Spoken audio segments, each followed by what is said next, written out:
This review is brought to you in part by Ryder's Hobby Shops, where the fun begins. Stop in to one of Ryder's 2 convenient Michigan locations where you'll find a full range of the latest hobby products, supplies, parts, tools, and paint. Thanks for joining us at Right On Replicas, where we're proud to bring you the best scale model kit reviews on the planet. This review covers the Revell Special Edition 29 Model A Ford Roadster. It's a 2-in-1 kit, number 85-4322, and it comes in 1/25th scale. It's rated a skill level 3 for the advanced modeler, and it's worthy of any collection, being one of the better kits of this genre out on the market. It consists of 149 parts, molded mainly in white, which gives the modeler a choice of different color variations, and there are a lot of chromed parts, and the plating is nicely done too. The decals are excellent, and you're given many options by following the box art or the instructions or anything that you'd like to use for reference. The kit features a choice of frame type, intake style, steering wheel, and headlights. The finished model has a length of approximately 5.5 inches. It's about 2 3/4 inches wide and 2 1/4 inches high. Most of the construction uses Model Master liquid cement, or sometimes super glue is needed for extra strength, or a white glue or clear part cement for those clear parts so that they dry clear and you can't see the glue resin. This is a 2-in-1 kit, so it has quite a few options, both decals and parts. It's a really good buy for the person who wants to add some pieces to their parts stash as well. Here are the decals for this kit, and as you can see, they're colorful and the registry is excellent. Also note that it's probably a good idea to use some of the setting solutions available on the aftermarket to make sure these conform to the contours of your model and stick well. And also remember to use the safety guidelines for any of the parts or products that you see mentioned here in the review. I decided to build the Highboy version, which is the orange colored car on the box art. The blue colored car there is a channeled version, which removes some of the floor and drops the body over the edge of the chassis. So I started construction with the engine, and as you can see, gathering these pieces up, first you'll assemble the 2 block halves and the heads and the front engine portion, and we're going to paint those Chevy engine orange. I also painted the transmission aluminum and set that aside to dry a little bit. The chrome injector stacks shown here had an unsightly seam along the outside edge, so I removed the seam and then I used a little bit of permanent silver marker, a Sharpie type pen, to restore the shine to that area. And in some places I needed a little extra on the edge there, bare metal foil, so I wrapped it around the end to give it a good appearance. Now add the rest of the pieces to the engine, the intake and the valleys. And notice too that I used a little bit of thinned orange paint on the fins for the valve covers to give that a custom appearance. And I used a little black wash, which is half thinner and half flat black, to pick out the details on the transmission and on the motor.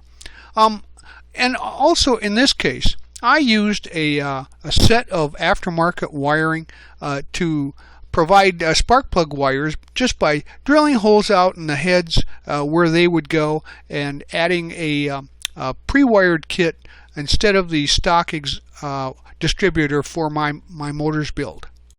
Now we can begin work on the chassis, pulling out these pieces and the firewall there, and we're going to clean all the flash up, although it's very minimal as this is a fairly new tool. And then I sprayed them with some white primer as well as the frame parts to give that an etched surface for the paint. I then gave all these parts a nice coat in and out side with a pumpkin orange paint from Krylon, that's 52411, and the firewall was painted gloss white with just some spray enamel. Now we can work with the frame by adding the cross member pieces here, and the transmission mount cross member was glued into place next. And but note you have to remove the glue paint from areas where you glue those together so that they bond well. And then the frame will have a nice true and straight look. There seems to be no issues with it with this kit. I painted the top side of the floor plan with a flat black primer, and then the fuel cell was painted aluminum and picked out with some black wash to give it some detail, and the battery box there is a gloss white color. I then went and added a tan brown acrylic paint to the front to give it a carpeted look, or at least a matte look, with some complement to the orange painting of the body. When the upper side of the floor pan had dried, I started working on assembly of the chassis, and I had painted the exhaust pipes here with some gray metallic, and then added a little flat black wash to the mufflers to give it a bit of a darker shade and some appearance. So they were then glued into place on the floor pan. The steering column and the gearbox there are painted with some semi-gloss black, and when that dried, it was glued into place on the frame. The engine, the floor pan, and the frame are all now ready for assembly. As you know, you'll want to test fit everything, but the engine fits in here very well, but I found that I needed to open up the hole on the crossmember mount to make sure that the pin on the transmission fit in there properly. Then go ahead and glue the motor into place on the mounts.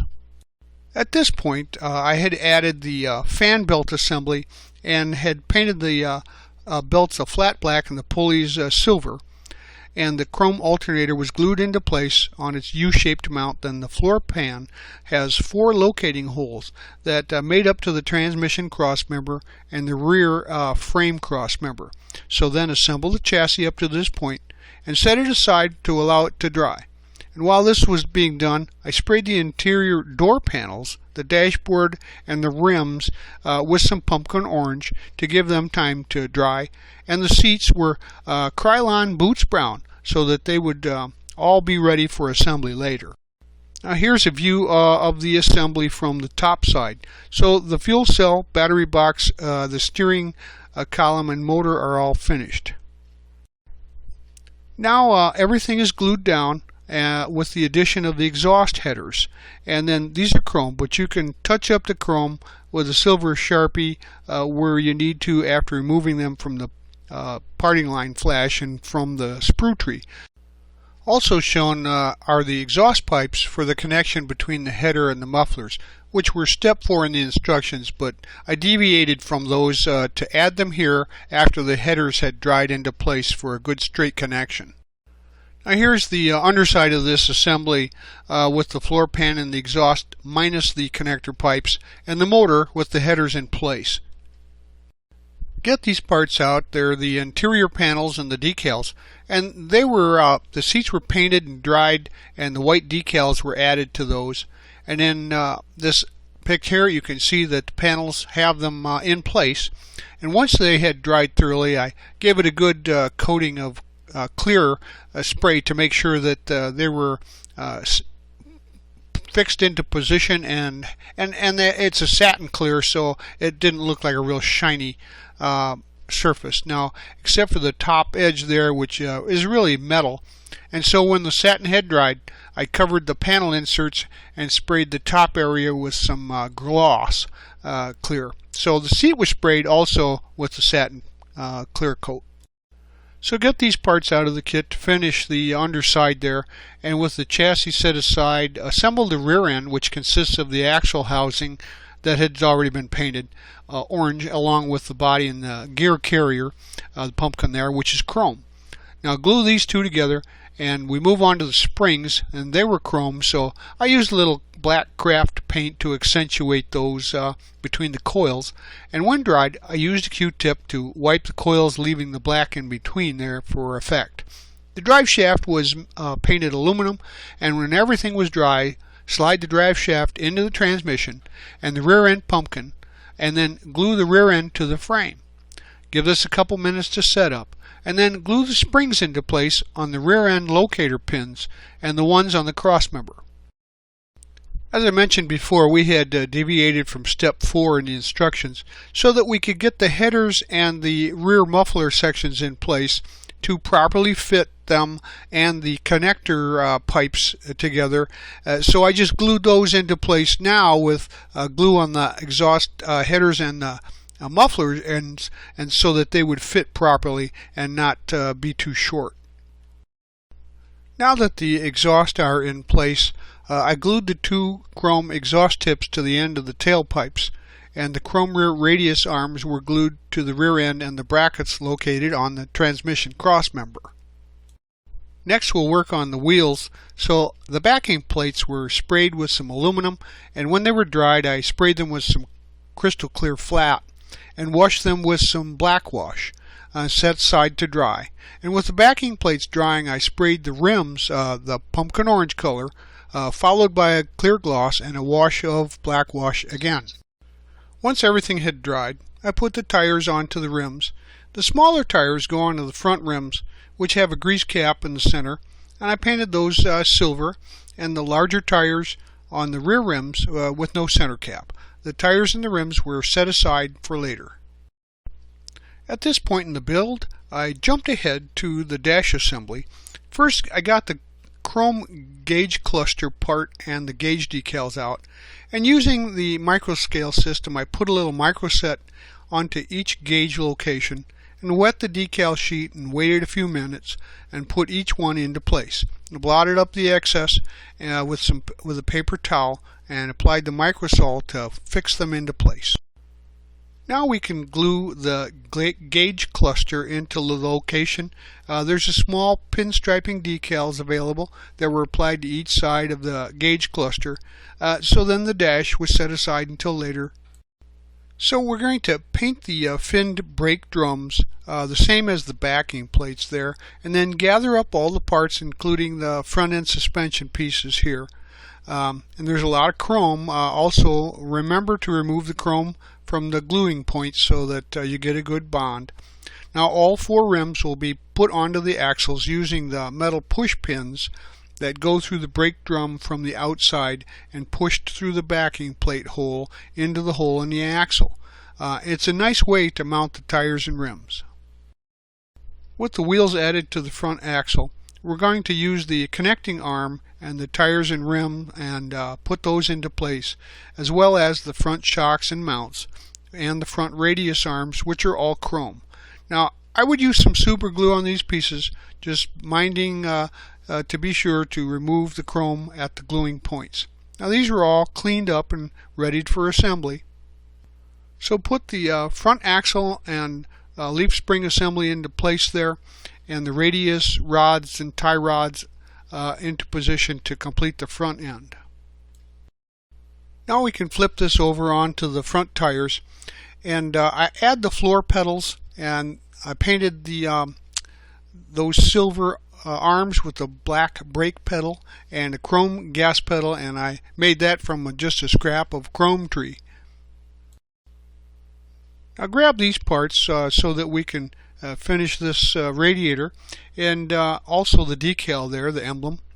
And we're going to wash the grill with some black wash into the recesses, and then apply the decal, the raised emblem there, to the oval.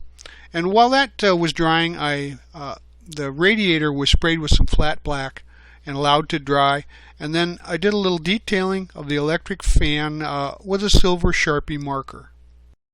Once dried, they can be glued together, and then here's how the assembled radiator would be seen once you have it in place with the hoses connected to the motor and the radiator. Shown here from the opposite angle, you can see that this is a really detailed and great looking model coming together, and if you pay a little attention to the extra added details like the black wash, etc., you're going to have a fine display. So now we'll start working on some of the body details, and we can glue that gloss white firewall to the face of the body shell. And here are the interior panels with the inserts painted white, and then also they've had a spray of clear gloss to them so that they've got a good sheen to them. You can see the black arrows point to the places where the tabs fit into the floor pan there. Once inserted into the body shell, you can just assemble this onto the floor pan as a unit.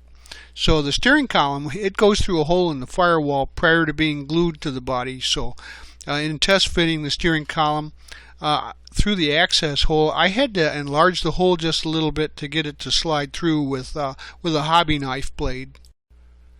Temporarily, you can see here the fuel cell and the battery box behind the where the seat will go. But once enclosed, unless you open up that trunk, they are gone forever. So looking forward here, you can see the black arrows point to the locating tabs that we use to attach the body to the floor pan there and the chassis. So just make sure you've got some glue contact points clear there, and go ahead and put that into place. Well, these tires and wheel assemblies were finished in the same way as the fronts were, and of course once those are dry, you'll set them aside for assembly here. And they were actually done at the same time, but we're showing them here so that you know which ones to use at what point.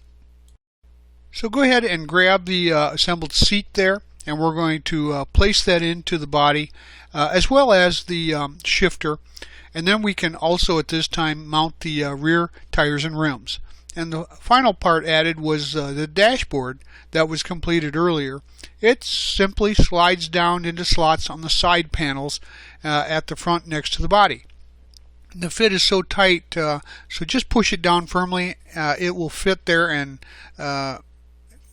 so that you can ensure that you can remove the paint, if any, on the back of the dash. Apply just a little glue to make sure that it stays in place.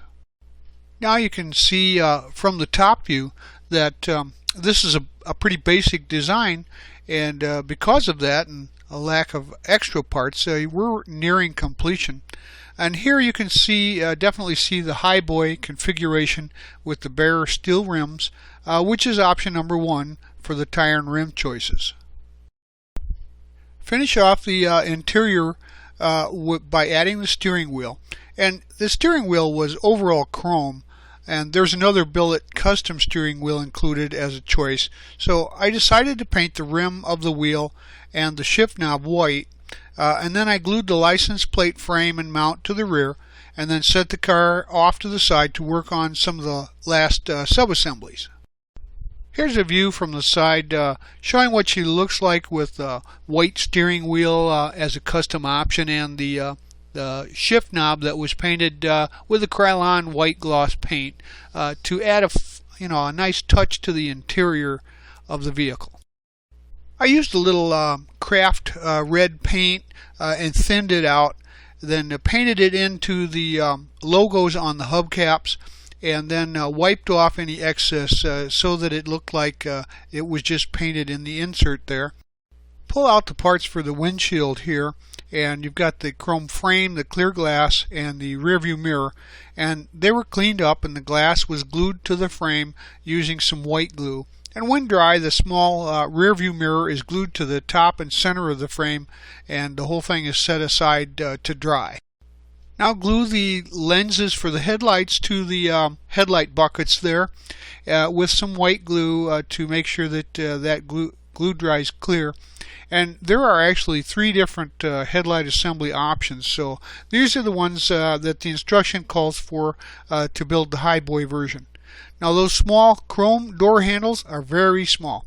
They're delicate, and when you snip them off of the chrome tree, I suggest you put a little piece of tape on them so that they don't bounce into the carpet monster. So add those parts recently finished to your model, and the model is now complete.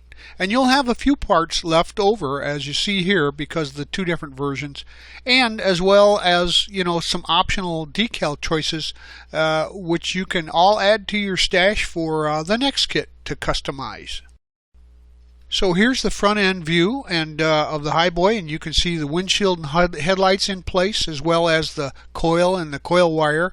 That was the black line that was sticking out of the motor picks earlier, mounted to the firewall, and this was homemade. I just added it to give it a little extra detailing. It also shows the pinstriping decal on the cowl there, and at the rear end we can see pinstriping decal there over the license plate. And you can see there's also now a decal on the shift knob that you can add. It's a flying eyeball, and there's two different ones for that, so lots of customization available for this. And there are plenty of chrome parts and teardrop taillights added here, but those were painted with some clear red for the lenses to give that a taillight effect. And a rectangular style taillight is available as an option. So there you have it. This is one of the best kits from this type of genre out on the market.